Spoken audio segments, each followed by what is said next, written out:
नमस्कार, जय हिंद दोस्तों। आपके सपनों का अपना परिवार धैर्य एजुकेशन क्लासेज में आप सभी को तहे दिल से स्वागत है। तो आइए आज स्टार्ट करते हैं एनसीईआरटी पैटर्न पर आधारित विद्या क्वेश्चन बैंक क्लास 10 सामाजिक विज्ञान को। तो आपको बता दें कि इस चैनल के माध्यम से 10 to 12 बोर्ड एग्जाम प्रिपरेशन 2021 सभी विषयों की तैयारी बिल्कुल फ्री राष्ट्र हित में शुद्ध देसी भाषा में कराया जाता है। आपको बता दें मेरे प्यारे बच्चों, ये आपका सामाजिक विज्ञान का एक नंबर का क्वेश्चन जो आता है बहुविकल्पीय टाइप का, ये बोर्ड एग्जाम 2021 के लिए बहुत ही इम्पोर्टेंट साबित होने वाला है।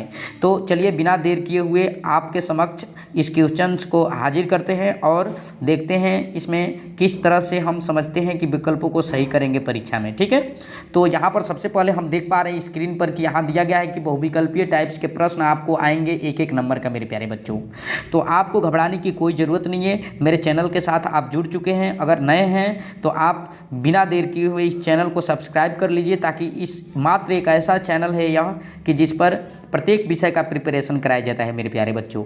तो आप सब्सक्राइब कर लीजिए, पुनः सब्सक्राइब कर लीजिए। अगर सब्सक्राइब नहीं किए हैं तो सब्सक्राइब कर लीजिए, 2 बार सब्सक्राइब मत कीजिएगा, नहीं तो अनसब्सक्राइब हो जाएगा मेरे प्यारे बच्चों। तो चलिए बिना देर किए हुए हम स्टार्ट करते हैं क्वेश्चन नंबर फर्स्ट को। राइट, तो आज का पहला नंबर क्वेश्चन स्टार्ट होने जा रहा है। देखिए ध्यान से, यहाँ पर दिया गया है क्वेश्चन कि इसमें से किस वर्ष कह रहा है कि इसमें से किस वर्ष फ्रांस में नागरिक संहिता कह रहा है कि यहाँ पर जिसे नेपोलियन की संहिता के नाम से भी जाना जाता है का उदय हुआ। मेरे प्यारे बच्चों, आपसे पूछा जा रहा है ये क्वेश्चन तोड़ मरोड़ के किसी तरह से परीक्षा में पूछा जा सकता है। यहाँ पर दिया गया है कि नागरिक संहिता, देख रहे हैं नागरिक क्या है, संहिता। तो आपसे पूछा जाएगा कि नागरिक संहिता कहाँ लागू हुआ था, तो फ्रांस में हुआ था। देखिए पहला क्वेश्चन तैयार हो गया। एक क्वेश्चन से कई क्वेश्चन तैयार करते हैं मेरे प्यारे बच्चों हम।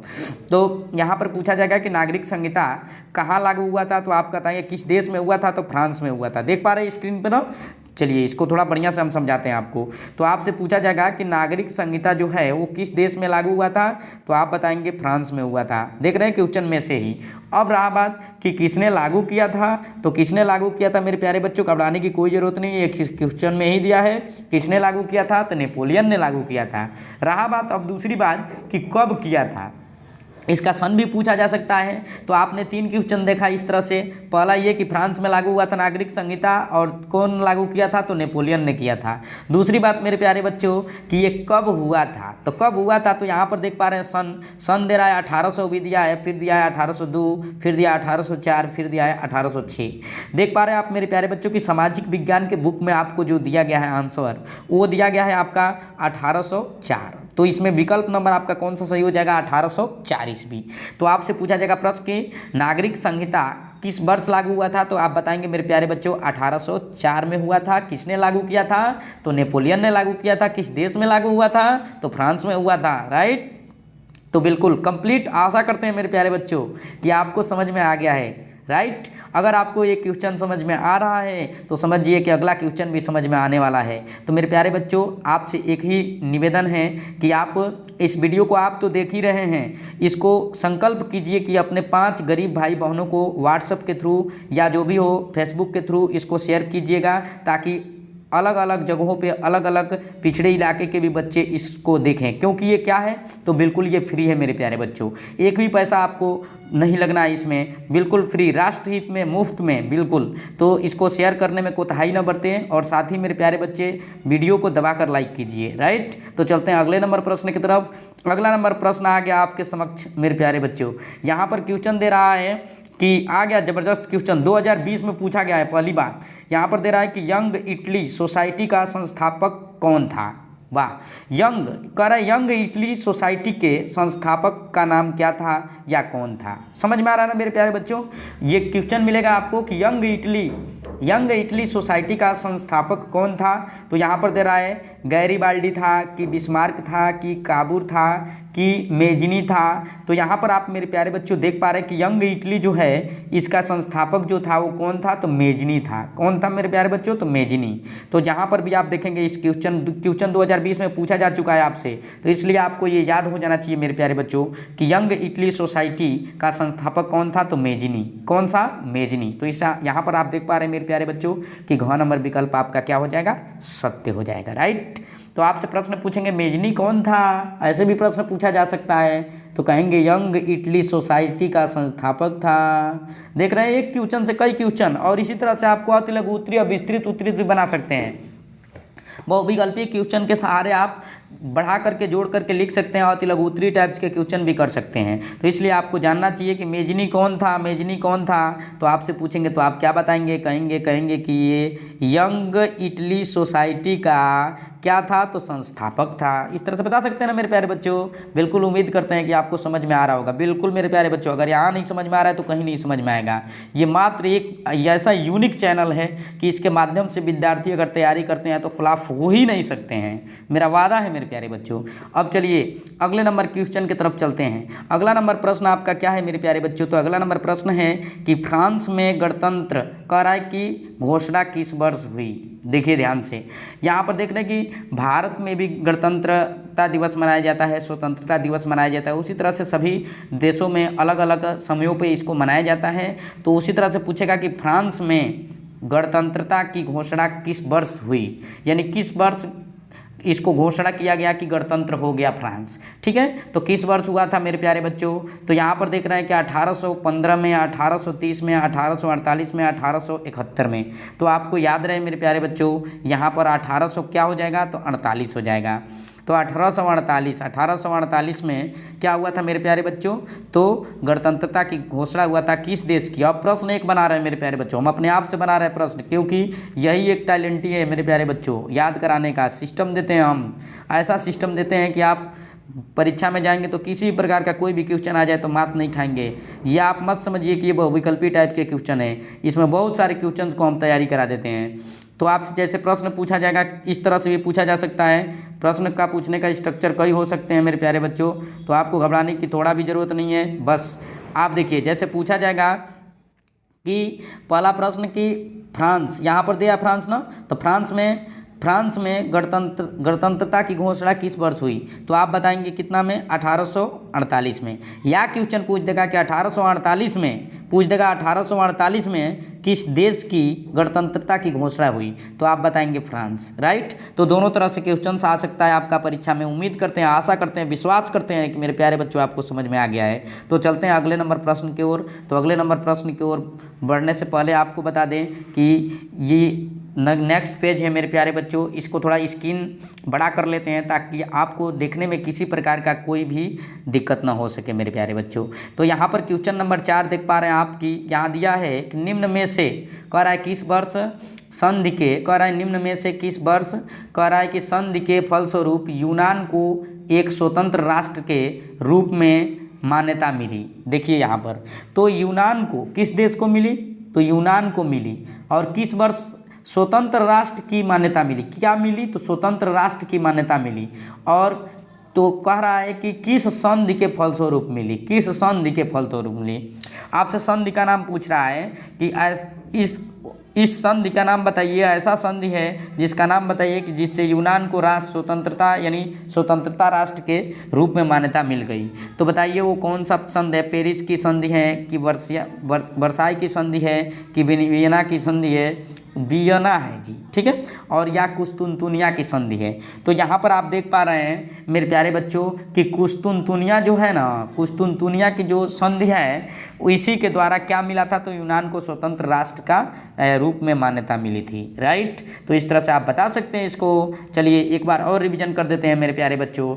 आपसे प्रश्न पूछा जाएगा कि कुस्तुनतुनिया की संधि के द्वारा पूछा जाएगा ना, पूछा जाएगा कि किसके फलस्वरूप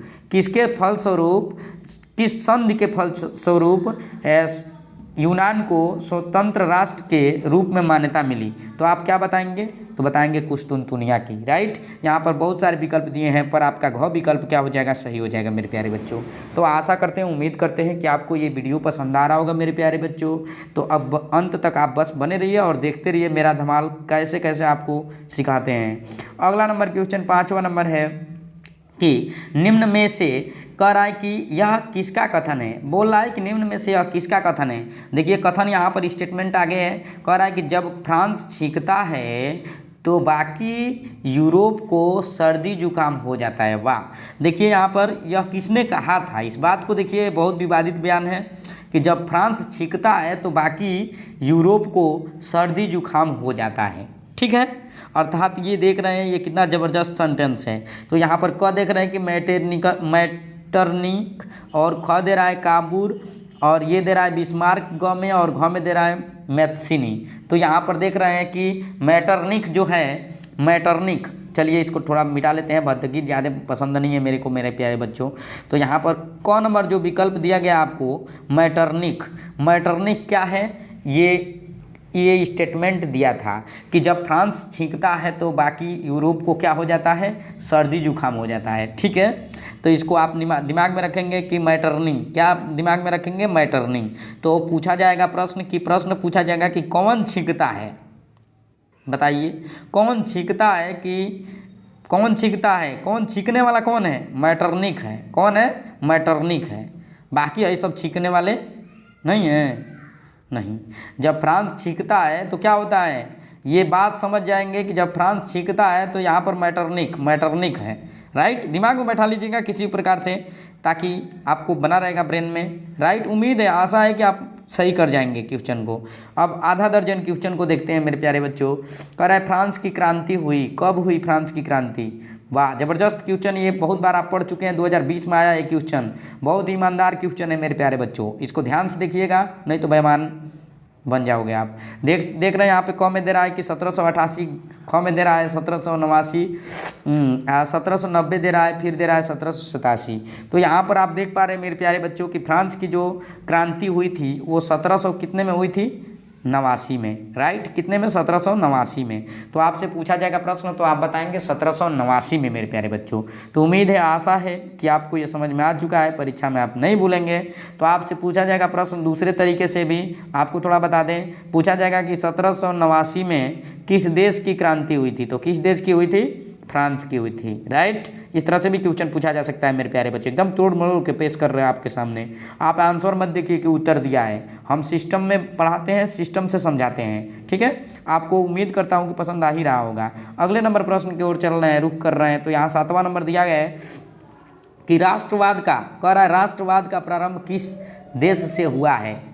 देखिए वाह, कितना बेस्ट मतलब चीज़ है कि राष्ट्रवाद का प्रारंभ किस देश से हुआ है। ये 2020 में दिया है मेरे प्यारे बच्चों। तो यहाँ पर देख रहे हैं कि जर्मनी दिया है, इटली दिया है, फिर फ्रांस दिया है, फिर इंग्लैंड दिया है, लेकिन इसमें होगा क्या आंसर मेरे प्यारे बच्चों, तो फ्रांस होगा। तो किस देश से राष्ट्रवाद का प्रारंभ हुआ था, तो फ्रांस से हुआ था। आपसे प्रश्न पूछा जाएगा कि राष्ट्रवाद का प्रारंभ किस देश से हुआ था, तो आप बताएंगे कि फ्रांस से हुआ था। ठीक है, राष्ट्रवाद का किस देश से हुआ था, फ्रांस से हुआ था मेरे प्यारे बच्चों। राइट, बिल्कुल समझ में आ गया। चलिए, तो राष्ट्रवाद का प्रारंभ किस देश से हुआ था, फ्रांस से। राइट, याद हो गया मेरे प्यारे बच्चों, हम बहुत बार बोलते हैं ताकि आपको समझ में आ सके, किसी प्रकार की कोई दिक्कत ना हो सके। राइट, तो आपसे एक बार और पूछ रहे हैं कि राष्ट्रवाद का प्रारंभ किस देश से हुआ था, तो फ्रांस से हुआ था मेरे प्यारे बच्चों। बहुत मेहनत करते हैं हम, प्रत्येक वीडियो को बनाने में बहुत मेहनत करते हैं मेरे प्यारे बच्चों, इसलिए आपको कह रहे हैं कि वीडियो को अंत तक देखिए, अंत तक देखिए, आपके भविष्य के लिए कह रहा हूँ मेरे प्यारे बच्चों। आपके माँ बाप इतना नहीं सिखा सकते हैं जितना कि हम प्रयास कर रहे हैं मेरे प्यारे बच्चों। राइट, बिल्कुल इस चीज़ को देखिए, ध्यान से देखिए। यहाँ पे 8 नंबर क्वेश्चन दिया गया है कि जर्मनी को किस वर्ष एक स्वतंत्र राज्य घोषित किया गया। यहाँ पर प्रश्न देखिए ध्यान से, जर्मनी जो है उसको किस वर्ष एक स्वतंत्र राज्य घोषित किया गया। तो यहाँ पर देख रहे हैं कि 1871 में किया गया, कि 1872 में किया गया, कि 1876 में किया गया, कि 1880 ईस्वी में किया गया। तो यहाँ पर आप देख रहे हैं कि जर्मनी है। कौन सा देश है मेरे प्यारे बच्चों, जर्मनी। और इसको स्वतंत्र राष्ट्र की घोषणा कब किया गया, तो 1800 कितना में, 71 में। 1871 में सन याद रहे मेरे प्यारे बच्चों, बहुत बार प्रैक्टिस करने से याद हो ही जाता है। तो किस देश का पूछा जाएगा प्रश्न इस तरह से, थोड़ा मेरे हिसाब से प्रश्न को देखिए। प्रश्न पूछा जाएगा कि 1871 में जर्मनी को, कह रहा है कि 1871 में स्वतंत्र राज्य, कह रहा है कि स्वतंत्र राज्य घोषित किया गया। किस देश को किया गया, स्वतंत्र राज्य किस देश को घोषित किया गया, तो क्या बताएंगे मेरे प्यारे बच्चों, जर्मनी को। तो इसमें विकल्प नंबर कौन सा सही हो जाएगा, पूछा जाएगा प्रश्न तो 1871।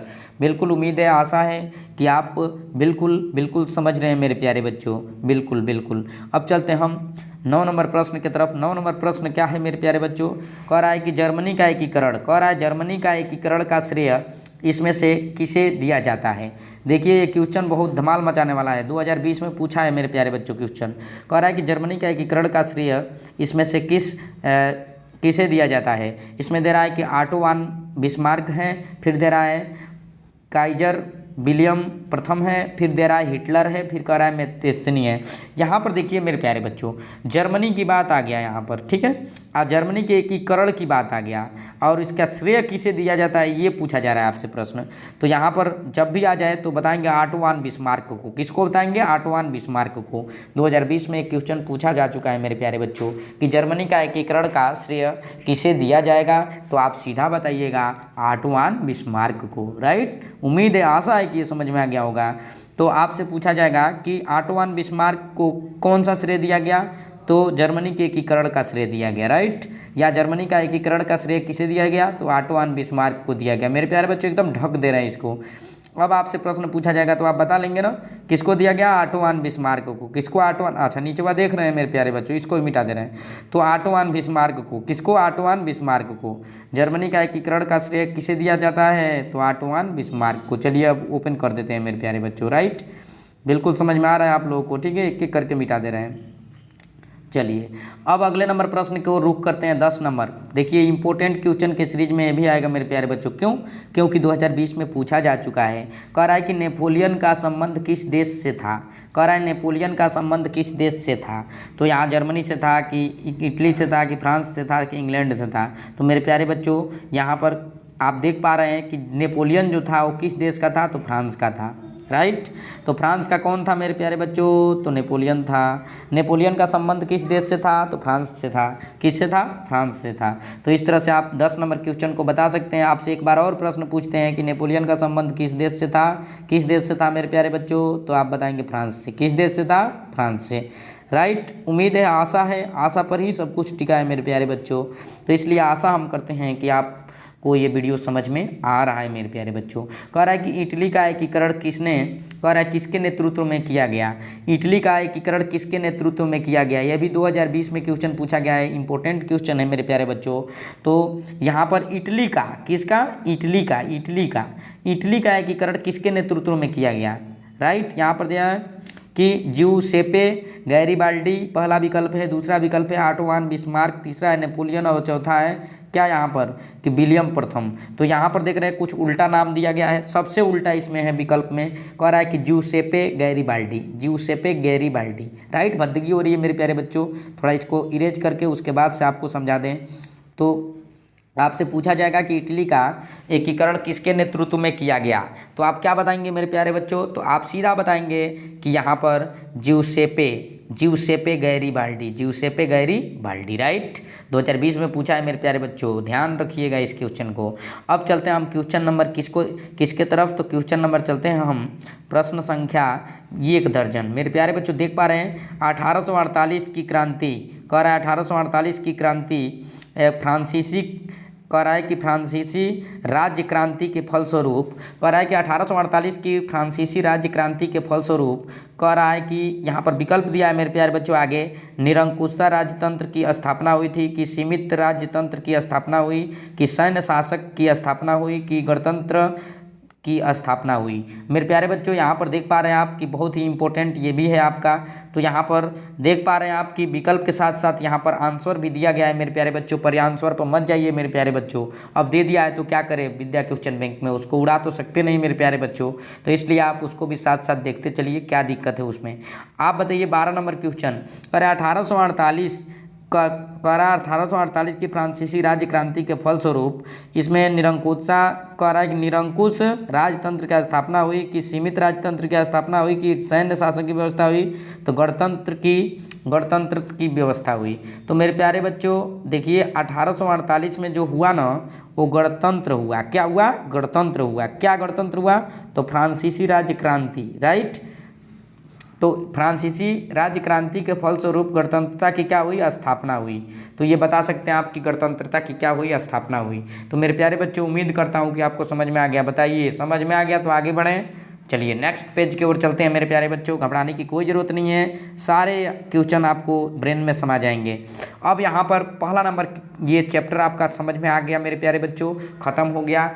अब देखिए ध्यान से, हम बहुविकल्पीय प्रश्नों को बता रहे हैं और बारी बारी से सारे यहाँ पर चैप्टर जितने भी हैं आपका 30% कम होकर उनको हम बना रहे हैं मेरे प्यारे बच्चों। तो एकदम नया प्रकाशन लेकर के बना रहे हैं, 2021 बोर्ड प्रिपरेशन की तैयारी करा रहे हैं मेरे प्यारे बच्चों, राइट। तो यहाँ पर अब दूसरे नंबर यहाँ पर जो दिया गया है आपका, क्या दूसरा नंबर जो दिया गया है आपका चैप्टर, उस चैप्टर का नाम क्या है मेरे प्यारे बच्चों? तो यहाँ पर देख पा रहे हैं दूसरा नंबर चैप्टर है और भारत में राष्ट्रवाद, बहुत ही इंपॉर्टेंट, भारत में राष्ट्रवाद, ये चैप्टर का नाम है भारत में राष्ट्रवाद। यहाँ पर दिया गया है, ये सिलेबस के अनुसार है मेरे प्यारे बच्चों, बिल्कुल आप मिला सकते हैं विद्या से, राइट। तो अब चलते हैं अगले नंबर प्रश्न की ओर। इसमें प्रश्न पहला देखते हैं मेरे प्यारे बच्चों, थोड़ा स्क्रीन बड़ा कर लेते हैं, तब तक आपको समझ में न आएगा, तब तक आपको दिखाई नहीं देगा, तब तक आपको समझ में भी नहीं आएगा मेरे प्यारे बच्चों, इसलिए आपको बड़ा करके बिग करके दिखाने का प्रयास करते हैं मेरे प्यारे बच्चों। ये भी बहुविकल्पी टाइप्स के ही क्वेश्चन है मेरे प्यारे बच्चों, जो कि परीक्षा में 1 नंबर का आता है और बार बार परेशान करता है आपको, समझ रहे ना। और यहाँ पर महात्मा गांधी दक्षिण अफ्रीका से वापस कब लौटे? देखिए ये क्वेश्चन 2020 में पूछा है, बहुत ज़बरदस्त क्वेश्चन है मेरे प्यारे बच्चों। पूछा जा रहा है कि महात्मा गांधी दक्षिण अफ्रीका से वापस कब लौटे? मेरे प्यारे बच्चों, महात्मा गांधी दक्षिण अफ्रीका में रहते थे, ठीक है, और उसके बाद से कब लौटे थे? आप जानते हैं कि लॉ करते थे मेरे प्यारे बच्चों, वकील थे महात्मा गांधी, और वो कब लौटे थे? तो यहाँ दे रहा है 1914 में, 1915 में, 1918 में, 1919 में। तो मेरे प्यारे बच्चों, महात्मा गांधी सबसे पहले आ गए थे। इस जितने भी ये सन देख रहे हैं आप ना, ये 14 है, 15 है, 18 है और ये क्या है 19 है, तो इसमें सबसे पहले क्या है? तो 1914, यानी यहाँ पर देख पा रहे दिया है, यहाँ पर दिया 1915, यहाँ पर दिया है 1918, यहाँ पर दिया 1919। तो यहाँ पर देख रहे हैं पहले दिया है और उससे बाद 15 दिया है, फिर 18 दिया है, फिर 19 दिया है। तो आपको सीधा विकल्प देखना है 5 वाला, यानी 15 में आ गए थे। कब आए थे मेरे प्यारे बच्चों? तो 15 में क्या किए थे? महात्मा गांधी लौट कर आ गए थे दक्षिण अफ्रीका से भारत। तो पूछा जाएगा प्रश्न कि 1915 में क्या हुआ था? तो आप बताएंगे महात्मा गांधी दक्षिण अफ्रीका से भारत लौट कर आए थे, राइट। अब देखिए क्वेश्चन नंबर सेकंड में चलते हैं हम। क्वेश्चन नंबर सेकंड क्या है आपका मेरे प्यारे बच्चों? कह रहा है कि सविनय अवज्ञा आंदोलन में महात्मा गांधी ने नमक को अत्यधिक महत्व क्यों दिया? वाह, प्रश्न है, विकल्प चुनना है आपको मेरे प्यारे बच्चों। तो कैसे बताएंगे इसको? थोड़ा इसको चलते हैं ऊपर करते हैं ताकि आपको पूर्णतया विकल्प दिखाई दे सके, ठीक है। कह रहा है कि सविनय अवज्ञा आंदोलन में महात्मा गांधी ने नमक को अत्यधिक महत्व क्यों दिया, राइट। यहाँ पर विकल्प दे रहा है कि नमक का प्रयोग अमीर गरीब सभी को लोग करते हैं, बात समझ में आ ही रहा है, सब लोग करते हैं मेरे प्यारे बच्चों। और उसके बाद यह भोजन का अभिन्न हिस्सा है था, बिल्कुल है। नमक न पड़े किसी भोज्य पदार्थ में तो वो क्या हो जाएगा? खराब लगेगा, अच्छा नहीं लगेगा स्वाद मेरे प्यारे बच्चों, चाहे उसमें कुछ भी डाल दिया जाए, कितना भी महंगा आइटम डाल दिया जाए, लेकिन सब के सब बेकार होगा। फिर कह रहा है नमक तैयार करने पर सड़क का कह रहा है कि अधिकार था, कह रहा है सरकार का अधिकार था मेरे प्यारे बच्चों। फिर कह रहा है उपयुक्त में से सभी, यहाँ पर आपका क विकल्प सही हो जाएगा मेरे प्यारे बच्चों। ये सब जितना भी था मेरे प्यारे बच्चों सब भौकाल था। बात ये है कि यहाँ पर नमक का प्रयोग अमीर गरीब सभी करते थे मेरे प्यारे बच्चों, आज भी करते हैं, बिल्कुल। कौन ऐसा है जो नमक का प्रयोग नहीं करता है मेरे प्यारे बच्चों? तो दुनिया में 99.9% लोग ऐसे हैं जो नमक का प्रयोग करते हैं, शायद ही कोई अपवाद होगा जो नमक का प्रयोग ना करता होगा मेरे प्यारे बच्चों, राइट। तो इसलिए आप अमीर गरीब सब करते हैं, इसलिए आपका क नंबर विकल्प सही हो जाएगा, 2020 में पूछा है मेरे प्यारे बच्चों। अब आते हैं अगले नंबर प्रश्न की ओर, रुक करते हैं। अगला नंबर प्रश्न आपका क्या है मेरे प्यारे बच्चों? कह रहा है कि 13 अप्रैल 1919 किस घटना से संबंधित है? बस देख रहे हैं आप, इस जलियांवाला बाग हत्याकांड से संबंधित बात कर रहा है मेरे प्यारे बच्चों। कह रहा है कि 13 अप्रैल 1919 किस घटना से संबंधित है? तो आप सत्याग्रह आंदोलन की शुरुआत, फिर कह रहा है कि यहाँ पर क्वेश्चन दे रहा है कि साइमन कमीशन का भारत आगमन, फिर कह रहा है असहयोग आंदोलन का शुरुआत, फिर यहाँ पर दे रहा है जलियांवाला बाग हत्याकांड। तो मेरे प्यारे बच्चों, ये दिन किसी को भूलता नहीं है। ये 13 अप्रैल 1919 ये किस घटना को बताने का काम करता है? तो ये जलियांवाला बाग हत्याकांड को बताने का काम करता है मेरे प्यारे बच्चों। कब हुआ था? तो 13 अप्रैल 1919 में। मेरे प्यारे बच्चों, आप जान रहे हैं कि इसमें बहुत से लोग शहीद हुए थे और भून दिए गए थे गोलियों से मेरे प्यारे बच्चों। तो इन सब चीज़ों पर फोकस रखना, दिमाग में रखना, ये झकझोर देने वाली इतिहास की घटनाएँ हैं मेरे प्यारे बच्चों।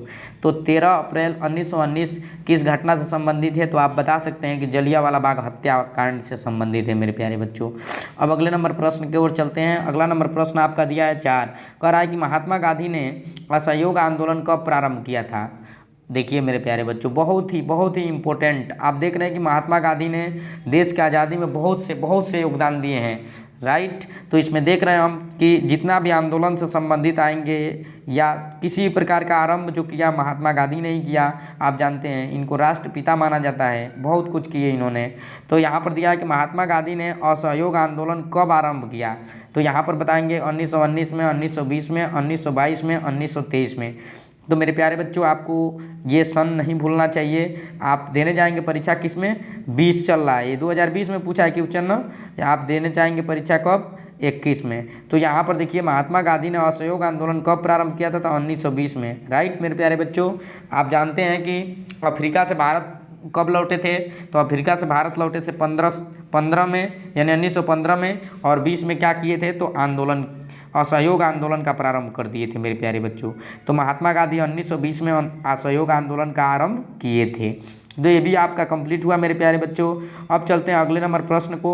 इससे पहले कि मेरे प्यारे बच्चों आपको बता दें कि यहाँ पर थोड़ा हम टाइमिंग को देखते हैं, और टाइमिंग आपका कुछ सही है और देख पा रहे हैं कि इस चैप्टर को पढ़ा सकते हैं आपको, ठीक है। तो अगला नंबर दिया है कि विकल्प यहाँ पर कि पूना पैक्ट कह रहा है कि पूना पैक्ट किन दो नेताओं के बीच हुआ। पूना पैक्ट किन दो नेताओं के बीच हुआ। कह रहा है महात्मा गांधी या अम्बेडकर, फिर कह रहा है कि गांधी जी और नेहरू, फिर कह रहा है यहाँ पर गांधी जी और सरदार पटेल, फिर कह रहा है नेहरू और सुभाष चंद्र बोस। तो यहाँ पर देखिए मेरे प्यारे बच्चों, दो ऐसे नाम जो बहुत बड़े नाम हैं, गांधी जी और कौन, डॉक्टर अंबेडकर। तो पूना पैक्ट किस दो नेताओं के बीच हुआ था, तो गांधी जी बताएंगे और क्या बताएंगे, डॉक्टर अंबेडकर। गांधी जी और डॉक्टर अंबेडकर, राइट मेरे प्यारे बच्चों, दिमाग में रखेंगे पूना पैक्ट किस दो नेताओं के बीच हुआ। तो गांधी जी और कौन मेरे प्यारे बच्चों, तो आप बताएंगे डॉक्टर अंबेडकर। बिल्कुल याद हो रहा है मेरे प्यारे बच्चों, उम्मीद करते हैं हम कि आपको बिल्कुल समझ में आ रहा है मेरे प्यारे बच्चों। घबराने की कोई ज़रूरत नहीं है, बस मेरे चैनल के साथ बने रहिए और एंजॉय कीजिए प्रत्येक विषय का, एक नहीं प्रत्येक विषय का। और कब तक, आपको जब तक परीक्षा सेंटर पे आप नहीं चले जाते हैं तब तक। अब अगले नंबर प्रश्न की ओर रुख करते हैं मेरे प्यारे बच्चों। इससे पहले कि आपको बता दें कि जो भी बच्चे हैं उन सभी से बोलिए कि इस चैनल के माध्यम से जुड़े और ज़्यादा इसका लाभ उठा सके मेरे प्यारे बच्चों, राइट। तो यहाँ पर देख रहे हैं कि सविनय अवज्ञा आंदोलन कब चलाया गया। देख रहे हैं मेरे प्यारे बच्चों, सविनय अवज्ञा आंदोलन कब चलाया गया। तो ये भी किसके द्वारा चलाया गया, महात्मा गांधी के द्वारा मेरे प्यारे बच्चों। तो यहाँ पर दे रहा है 20 में, फिर कह रहा है 27 में, फिर कह रहा है 30 में, फिर कह रहा है 35 में। तो यहाँ पर 30 में चलाया गया था मेरे प्यारे बच्चों। तो महात्मा गांधी दक्षिण अफ्रीका से भारत कब लौटे थे, तो आप सीधा बताएंगे 1915 में। और उसके बाद से असहयोग आंदोलन कब स्टार्ट किए थे, तो आप देख रहे हैं 20 में। और उसके बाद से 30 में क्या किए थे मेरे प्यारे बच्चों, तो 30 में सविनय अवज्ञा आंदोलन स्टार्ट कर दिए थे मेरे प्यारे बच्चों। तो इस प्रकार इसका सन याद रख सकते हैं कि 1930 में क्या किए थे, तो सविनय अवज्ञा आंदोलन चलाया था। कौन चलाया था, तो महात्मा गांधी ने मेरे प्यारे बच्चों। तो ये भी कंप्लीट आपका हुआ। आप चलते हैं 7वें नंबर प्रश्न की ओर। 7वां नंबर प्रश्न क्या है, कह रहा है कि भारत के लिए, कह रहा है डोमेनियम स्टेट, कह रहा है कि डोमेनियम स्टेट का ऐलान किसके द्वारा किया गया। कह रहा है भारत के लिए डोमेनियम स्टेट का ऐलान किसके द्वारा किया गया, लॉर्ड लिटन द्वारा, कि लॉर्ड इरविन द्वारा, कि लॉर्ड कर्जन द्वारा, कि लॉर्ड रिपन द्वारा। यहाँ पर प्रश्न कुछ बहुत ही चुनिंदे हैं, इसको समझना बहुत ज़रूरी है। तो ये चूँकि क्वेश्चन तो पूछा नहीं है बोर्ड में, पर आपके लिए इम्पोर्टेंट है, कोई ज़रूरी नहीं कि जो पूछा है वही इम्पोर्टेंट है, वो तो खास कर है ही है, पर सबसे ज़्यादा इम्पोर्टेंट वो भी है जो न आया हो, राइट। जो न आता है वही तो आता है मेरे प्यारे बच्चों, जो आता है वो भी आता है, घबराने की कोई ज़रूरत नहीं है, बस आपको देखने से मतलब है। यहाँ पर कह रहा है कि भारत के लिए, कह रहा है कि डोमेनियम स्टेट का ऐलान किसके द्वारा किया गया, लॉर्ड कह रहा है लिटन के द्वारा, कि लॉर्ड इरविन के द्वारा। तो क्या लॉर्ड कर्जन के द्वारा या लॉर्ड रिपन के द्वारा। तो यहाँ पर आप देख पा रहे हैं कि लॉर्ड इरविन द्वारा ये क्या किया गया था, तो ये डोमेस्टिक स्टेट का ऐलान किया गया था मेरे प्यारे बच्चों। तो दिमाग में रखिएगा, ब्रेन में रखिएगा। चलते हैं अगले नंबर प्रश्न की ओर। अगला नंबर प्रश्न है 8वां, कि सविनय अवज्ञा आंदोलन की शुरुआत किस महत्वपूर्ण घटना के साथ की गई। कह रहा है कि सविनय अवज्ञा आंदोलन जो है वो किस घटना के साथ किया गया इसका स्टार्टिंग मेरे प्यारे बच्चों। तो आप बताएंगे, यहाँ पर दे रहा है कि रालेट एक्ट की घोषणा से, कि नमक कानून तोड़कर, यहाँ पर और भी विकल्प दिया है लेकिन अगले पेज पे दिया है मेरे प्यारे बच्चों, तो आपको थोड़ा भी भ्रम में नहीं पड़ना है। यहाँ पर दिया है कि यहाँ पर प्रश्न दे रहा है कि साइमन कमीशन के आगमन पर कि जलियांवाला बाग हत्याकांड पर। तो आप जान रहे हैं कि नमक का कानून तोड़ने पर मेरे प्यारे बच्चों, राइट। क्योंकि नमक का कानून में आप जानते हैं कि ये लगाया गया था कि सबको मिलना चाहिए नमक, गरीब हो या अमीर हो सबके काम में आता है, राइट। तो इसलिए इसी पर यह लागू हुआ था। अगला है करो या मरो का नारा किसने दिया था। यहाँ पर देख, करो या मरो, या तो करो या मरो, करो या मरो का नारा किसने दिया था मेरे प्यारे बच्चों। तो बहुत से बच्चे भूल जाते हैं इस चीज़ को, सुभाष चंद्र बोस की, चंद्रशेखर आज़ाद की, भगत सिंह की, महात्मा गांधी। तो इस चीज़ को याद रखिएगा, महात्मा गांधी दिए थे। किसने दिया था? महात्मा गांधी ने। और कब ये पूछा गया है? 2020 में। तो इस चीज़ को याद रखिएगा मेरे प्यारे बच्चों। चलिए इसको विलुप्त कर देते हैं हम, रंग रंग के इसको विलुप्त कर देते हैं। तो आपसे पूछेंगे, बताओ प्रश्न, कि करो या मरो का नारा किसने दिया था मेरे प्यारे बच्चों। तो आप क्या बताएंगे? तो आप बताएंगे कि सीधा बताएंगे कि महात्मा गांधी ने दिया था मेरे प्यारे बच्चों, राष्ट्रपिता महात्मा गांधी ने। बिल्कुल बिल्कुल। तो करो या मरो का नारा किसने दिया था मेरे प्यारे बच्चों। तो क्या बताएंगे आप? बताइए, सब छिपा हुआ है, छिपा रुस्तम एकदम है। तो आप क्या बताएंगे? तो आप बताएंगे महात्मा गांधी, राइट। अगले नंबर प्रश्न की ओर रुख कर लेते हैं मेरे प्यारे बच्चों। यहाँ पर दे रहा है, देखिए ध्यान से यहाँ पर। तो कह रहा है 10 नंबर की वंदे मातरम कह रहा है कि गीत किसके द्वारा लिखा गया था। ये भी 2020 में पूछा गया है मेरे प्यारे बच्चों। ये तो आप जान ही रहे हैं कि बंकिम चंद्र चटर्जी द्वारा ये क्या किया गया है, लिखा गया है। तो मेरे प्यारे बच्चों इस चीज़ को आप बता सकते हैं कि बंकिम चंद्र चट्टोपाध्याय द्वारा। ठीक है मेरे प्यारे बच्चों, तो बिल्कुल आपको समझ में आ गया। ये पहला नंबर इसका विकल्प सही हो जाएगा। कौन नंबर विकल्प? इसका मतलब बंकिम चंद्र चट्टोपाध्याय द्वारा क्या किया गया था मेरे प्यारे बच्चों। तो बंकिम, यहाँ पे वंदे मातरम लिखा गया था, राइट। तो याद हो गया मेरे प्यारे बच्चों। अब अगले नंबर प्रश्न की ओर रुख कर लेते हैं। यहाँ पे 11 नंबर प्रश्न दिया है, कुछ इस प्रकार है। 11 नंबर प्रश्न में असहयोग आंदोलन का मुख्य कारण क्या था। पूछा गया कि असहयोग आंदोलन का मुख्य कारण क्या था, समझ रहे हो ना। तो इसका मतलब रालेट एक्ट क्या था, प्रथम विश्व युद्ध था कि खिलाफत आंदोलन था कि प्रथम विश्व युद्ध था। मेरे प्यारे बच्चों जो असहयोग आंदोलन हुआ था वो किस लिए हुआ था। तो खिलाफत आंदोलन था ये मेरे प्यारे बच्चों। किस प्रकार का, किसके क्या कारण था इसका। तो खिलाफत आंदोलन था मेरे प्यारे बच्चों, राइट। 2020 में पूछा है मेरे प्यारे बच्चों। एक नज़र से क्वेश्चन को हिलने मत दीजिए, एकदम दिमाग में रखिए इसको। तो आपसे पूछा जाए कि असहयोग आंदोलन का मुख्य कारण क्या था, तो आप बताएंगे खिलाफत आंदोलन था मेरे प्यारे बच्चों। अब चलते हैं प्रश्न संख्या 1 दर्जन पे मेरे प्यारे बच्चों। यहाँ पर 1 दर्जन क्वेश्चन में दिया गया है कि भारत आने पर गांधी जी ने अपना सबसे पहला सत्याग्रह आंदोलन कौन सा किया था मेरे प्यारे बच्चों। ये अफ्रीका से कहा आए थे मेरे प्यारे बच्चों जब, तो कौन सा आंदोलन सबसे पहले किए थे। 15 में आए थे, 1915 में। तो यहाँ पर दे रहा है कि बारडोली सत्याग्रह किए थे, कि खेड़ा सत्याग्रह किए थे, कि चंपारण सत्याग्रह आंदोलन किए थे, कि अहमदाबाद। तो मेरे प्यारे बच्चों यहाँ पर देख रहे हैं चंपारण, देख रहे हैं ना। सबसे पहला जो सत्याग्रह आंदोलन है मेरे प्यारे बच्चों वो महात्मा गांधी का कौन है, तो चंपारण ये सत्याग्रह आंदोलन है मेरे प्यारे बच्चों, राइट। तो इस प्रकार से ये कम्प्लीटली रूप से आपका ये क्वेश्चन कंप्लीट हुआ। अब देखते हैं हम आगे। तो आगे तीसरा नंबर आपका भूमंडलीय विश्व का बनना, ये चैप्टर है, राइट। लेकिन मेरे प्यारे बच्चों हम वीडियो के लेंथ को सोचते हैं कि कम से कम रखें, ताकि मेरे आने वाले मेरे प्यारे बच्चे जो हैं वो तमाम तरह से आसानी तरीके से पढ़ सकें, नहीं तो वीडियो लेंदी हो जाएगा मेरे प्यारे बच्चों। तो बस जय हिंद, वंदे मातरम। आज के लिए बस इतना ही मेरे प्यारे बच्चों, और दीजिए मेरे को इजाज़त। आज के लिए बस इतना ही। थैंक्स।